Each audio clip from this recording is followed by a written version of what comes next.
Hey everyone, and welcome back. The presidential election is quickly approaching, and our next guests are all about encouraging young people to vote. Through civic engagement, YVote is teaching young people to channel their passions and beliefs into positive civic action beyond the ballot. We welcome today YVote co-founder and director Sanda Balaban, along with facilitator and social media director Yesenia Burgos. Hello, ladies, and welcome. Hi, Rhina. Thank you for being here with us. Thank you for having us on. Oh my gosh, this is so inspirational and just really sends me and hopefully our viewers a sense of hope, after this past week's debate, if that's what we're calling it. And let's talk about how you even formed this organization and most importantly, what it entails within the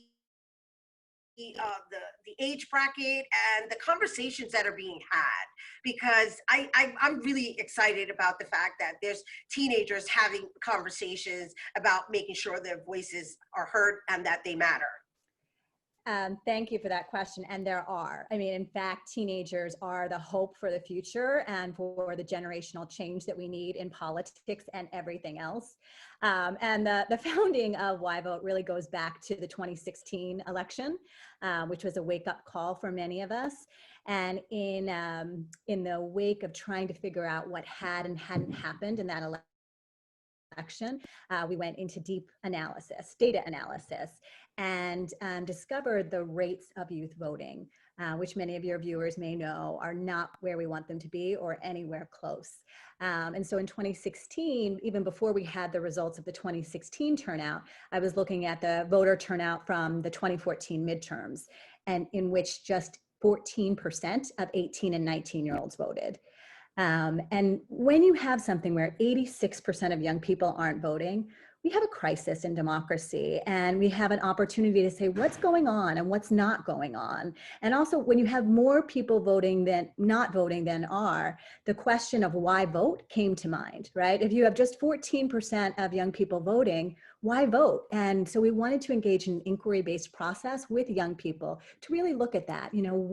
What causes you to lean in and vote, what causes you to opt out and not vote, and are there ways that we could create some of those on-ramps to positive civic engagement?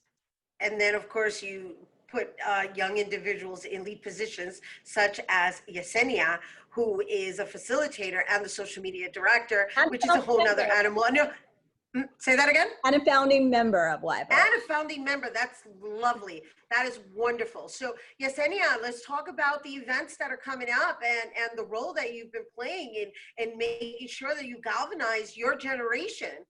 Of course. As a founding member, I really wasn't into politics at all. So YVote really struck that for me. And just having the ability to go ahead and facilitate a group of kids that were like me, that were not really into politics. Some are, but a lot of them are not. And then having that space for them, having that space of civic engagement is important in order for them to see the value of voting and the value of of doing your civic duty when you can, even outside of the ballot box, because a lot of our youth can't vote right now, but what they can do is take other actions. So this week we're going to have, on Saturday, October 3rd, we invite you to our social cinema club. So if you want to, you can follow us on Instagram, YVote New York. It's Y, like the letter Y, and then vote, and then New York. NY, not New York, sorry. And then Sunday, we have October 4th, our YVote workshop with the Bronx. We're doing it through Zoom, so you can sign up for that too. That's at 4:30 to 6 p.m.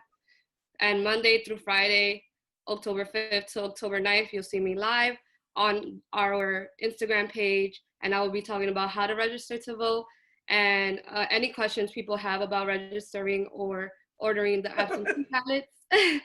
I'm excited just to hear you speak this way. I really am. I'm like, oh my gosh, there's hope. continue. I'm sorry. Well, Go ahead. Thank you you. understand that, like, there's so many barriers to understanding this. So, part of Yessie's work is to demystify and invite people to be part of the process and to think about what are all the things that get in the way and how, especially this year, and how can we sort of do the weed whacking to make sure that, you can have a clear path.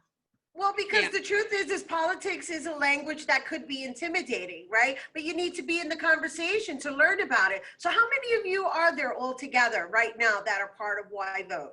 Well, I will also say politics can be intimidating, but power is inviting. And we contextualize a lot of our work around individual and collective power and, drawing the connection between voting and voice and voting. And that is very appealing to young people. And so what we find is that, voting is just often a black box and you don't necessarily see the immediate impact of individual action.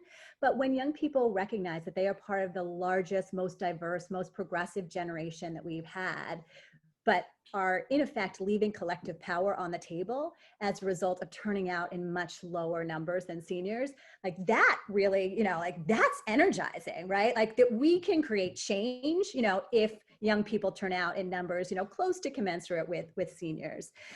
So we have right now, like this past summer, we worked with 120 young people from across 70 high schools in New York, all 5 boroughs, a lot of great students from the Bronx.